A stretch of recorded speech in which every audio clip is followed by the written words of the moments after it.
Hello दोस्तों, तो कैसे हैं आप सब। उम्मीद करते हैं आप लोग बहुत अच्छे होंगे, मस्त होंगे, स्वस्थ होंगे। तो दोस्तों, हम लोग का टॉपिक चल रहा था संधि, और संधि के बारे में हम लोग पढ़ चुके थे थोड़ा बहुत। आज हम लोग उसके बारे में अच्छे से जानेंगे, और जहाँ तक हम लोग पढ़े थे उसी के जस्ट आगे से हम लोग क्लास को कंटिन्यू करेंगे। ठीक है। जो लोग पिछला क्लास नहीं देखे हैं तो कृपया प्लेलिस्ट में जाएं, डिस्क्रिप्शन बॉक्स में जाएं, वहाँ पे प्लेलिस्ट का लिंक दिया हुआ है। आप लोग उसको ओपन करेंगे तो पूरा आपका चैप्टर वाइज आपको हर क्लास दिख जाएगी। ठीक है। तो चलिए, हम लोग पिछले कक्षा में पढ़ चुके थे, एक बार रिवीजन करा दे रहे हैं स्वर संधि के बारे में। तो स्वर संधि 5 प्रकार के होते हैं: दीर्घ संधि, गुण संधि, वृद्धि संधि, यड़ संधि, अयाधि संधि। ठीक। अब आज हम लोग पढ़ेंगे एक एक पॉइंट। ठीक। तो सबसे पहले आता है आपका दीर्घ संधि। तो यहाँ पे हम लोग लिख लेंगे दीर्घ संधि।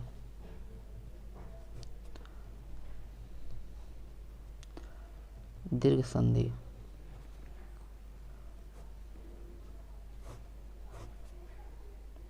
ठीक, दीर्घ संधि। तो चलिए जानते हैं दीर्घ संधि का पहचान क्या होता है, कैसे हम लोग जानेंगे कि ये दीर्घ संधि है। ठीक है।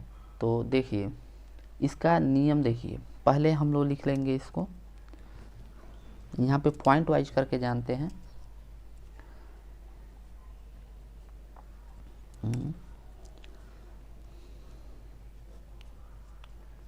देखिए, तो यहाँ पे पहला पॉइंट है आ का नियम देखते हैं। तो देखिए, आ का जो नियम होता है इसको हम लोग समझेंगे अच्छे से। देखिए, कोई भी यानी कि यानी कि कोई भी दो वर्ण, यानी कि और अ, जब हम लोग मिलाएंगे तो ये हम लोग का बन जाएगा आ। ठीक। कोई भी जब हम लोग दो अक्षर यानी कि अ और अ मिलाएंगे तो इसका बन जाएगा आ। तो हम लोग का ये क्या हो जाएगा, दीर्घ संधि हो जाएगा। यानी कि दो शब्द मिलके जब आ बना ले तो हम लोग का क्या हो जाएगा, यानी कि दो अक्षर मिलके, दो वर्ण मिलके हम लोग का आ बना ले तो ये हो जाएगा आपका दीर्घ संधि। या फिर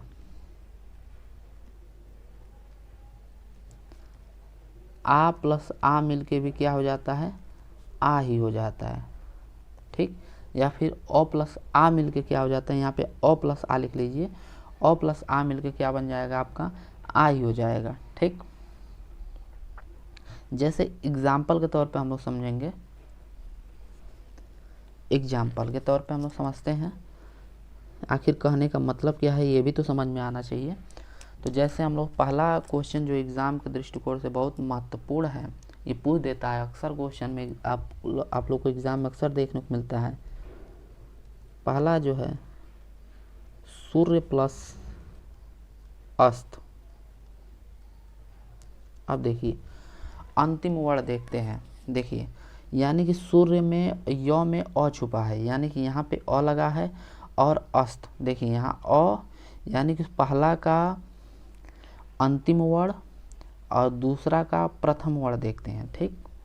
ध्यान दीजिए, पहला का अंतिम वर्ण और दूसरा का प्रथम वर्ण, इसको देखते हैं। और उसके बाद हम लोग पहचान करेंगे कि ये दीर्घ संधि है कि वृद्धि संधि है कि गुण संधि है कि क्या है। ठीक है। तो हम लोग का पहला का यहाँ पे सूर्य, जब सूर्य को डिफाइन करेंगे तो आप लोग यहाँ पे य में आपको अ का मात्रा दिख जाएगा, यानी कि अ प्लस यहाँ पे अ ऑलरेडी दिखा है, सूर्य प्लस अस्त, यानी कि अ और अ मिलके क्या बन जाएगा आपका, आ बन जाएगा। ठीक। अ और अ मिलके क्या बन जाएगा, आ। तो जब हम लोग इसका संधि विच्छेद का, जब हम लोग संधि मैच का मिलाएंगे तो संधि जब बनाएंगे तो ये हो जाएगा आपका सूर्यास्त। सूर्यास्त। ठीक। अब ध्यान देखिए, अब कौन सा संधि है, तो अ और आ मिलके आ बना है, अ और अ मिलके आ बना है, तो ये हम लोग का हो जाएगा नियम के हिसाब से, आ के नियम के हिसाब से हम लोग का हो जाएगा दीर्घ संधि। दीर्घ संधि। ठीक। तो ये हम लोग को समझ में अच्छे से आ गया है। जो नहीं समझ में आया है तो चलिए इस पे क्वेश्चन और करते हैं। अब देखिए दूसरा संधि विच्छेद लेते हैं, वीर प्लस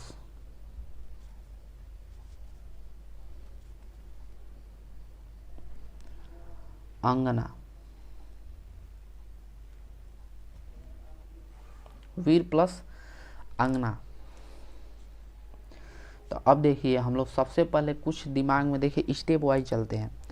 सबसे पहले हमने बताया है कि पहला शब्द का अंतिम वर्ण देखेंगे और दूसरा शब्द का प्रथम वर्ण देखेंगे। तो पहला शब्द का अंतिम बी र यानी कि र में अ छुपा हुआ है और यहाँ पे ऑलरेडी आपको अ दिख रहा है, यानी कि अंगना यानी कि अ यहाँ पे मिलके बन गया आ। तो जब हम लोग इसका संधि जो लिखा जाएगा ये हो जाएगा वीरांगना। यहाँ पे दिख रहा है, देखिए यहाँ पे हो जाएगा आपका बी, ये अंक मंत्र रहेगा वीरांगना, ऐसे हो जाएगा। अब देखिए रूल के हिसाब से अ और आ मिलके ये भी हो जाएगा आपका दीर्घ संधि।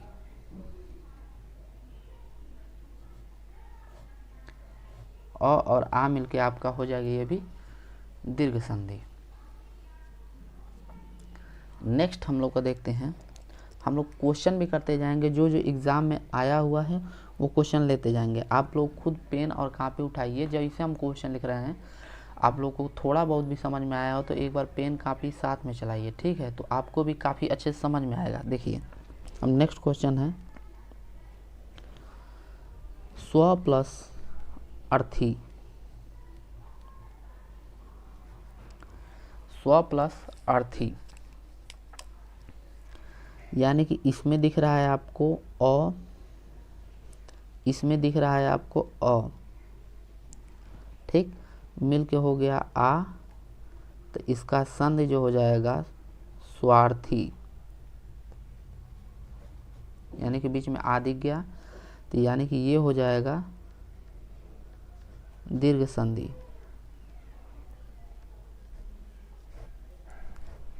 ये आपका हो जाएगा दीर्घ संधि। नेक्स्ट एग्जाम्पल,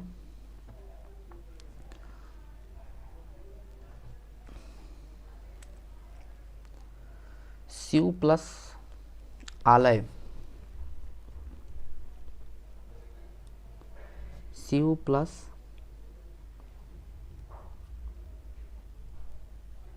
प्लस आलय। यहाँ पे देखिए रूल कौन सा फॉलो कर रहा है, अ प्लस आ है, यानी कि जब अ प्लस आ हो जाए तो ये भी आपका हो जाता है आ, ठीक। तो ये मिलके आपका बन जाएगा शिवालय, शिवालय,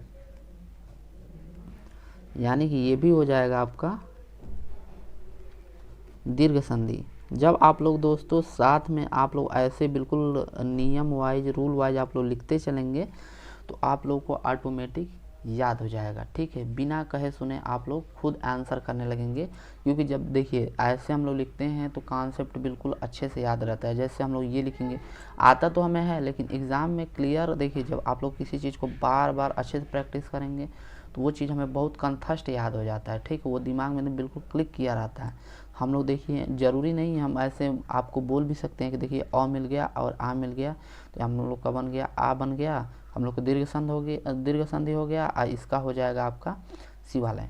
ऐसे भी हम कह सकते हैं, लेकिन हम लोग लिखने का मतलब ये है कि आप लोग को दिमाग में बार बार लिखते समय वो चीज़ बार बार याद हो जाए, ठीक है। जैसे कि आप लोग ऐसे समझिए, जैसे हम लोग साइकिल जब चलाते हैं तो एक बार साइकिल चलाते फिर वो इतना हम लोग साइकिल चला लिए होते हैं कि वो दिमाग में ऑटोमेटिक, चाहे एक ही रोड से मान लीजिए हम लोग को जाना रहता है, तो हम लोग मान लीजिए कि हम लोग को जाना है, किसी को जाना है, मान लीजिए कि कोई जगह है, जगह का मान लीजिए कि नाम है, जैसे कि आप लोग का गोरखपुर से आप लोग को दिल्ली जाना है, तो जो बराबर आते जाते रहते हैं उन लोग को दिमाग में इतना याद हो गया होता है कि पूरा रोड का लाइन भी याद होगा कि इसके आगे ये जगह आएगा, इसके आगे ये जगह आएगा, इसके आगे ये, वैसे ही ये भी है।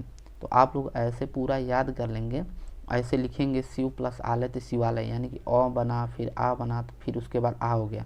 तो ये आपको सबसे ज़्यादा बेनिफिट होगा, इससे आपको रटने की ज़रूरत नहीं पड़ेगी, आप लोग सीखते जाएंगे खूब अच्छे से। एक और एग्जाम्पल, एक या दो एग्जाम्पल कर लेते हैं क्योंकि बातें बहुत ज़्यादा हो गई। अनाथ, अनाथ प्लस आलय,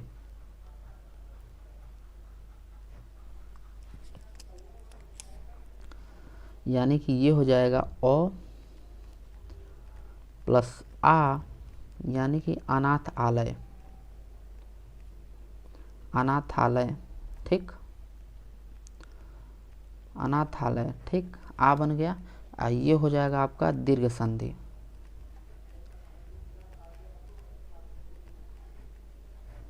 ये हो जाएगा आपका दीर्घ संधि। चलिए अब जो नेक्स्ट है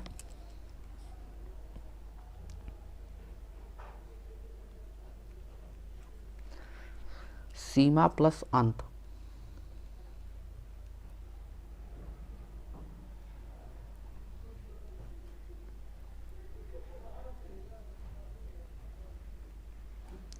तो ये हो जाएगा, आप लोग यहाँ पे सबसे पहले अ लिखेंगे, आ प्लस अ मिलके हो जाएगा आ, उसके बाद जब आ हो गया तो यहाँ पे आपका हो जाएगा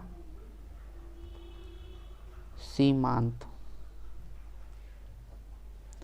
सीमांत हो गया, और यहाँ पे आपका हो जाएगा दीर्घ संधि।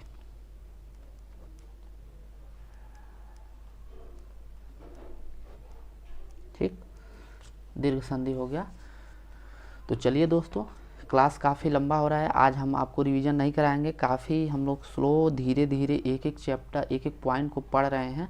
आपको देखिए दोस्तों, ऐसे ही डेली क्लास बिल्कुल यहाँ पे मिलेगी, तो आप लोग चैनल को सब्सक्राइब कर लीजिए ताकि नोटिफिकेशन जो होगा आपके पास पहुँचती जाए, क्योंकि हम पूरे दिन में 6, 7, 8 वीडियो ऐसे क्लास करके आप लोग को बिल्कुल पढ़ता जाएगा, क्योंकि क्लास छोटा छोटा रहेगा और पूरा का पूरा हम लोग को पूरा क्लास कराना भी है। और क्योंकि एग्ज़ाम बहुत नज़दीक है, इसके बाद जस्ट हम लोग का देखेंगे या फिर मैथ की क्लास शुरू हो जाएगी या फिर रीजनिंग की क्लास, आप लोग जो कमेंट में लिखेंगे वो क्लास हम लोग स्टार्ट कर देंगे, ठीक है।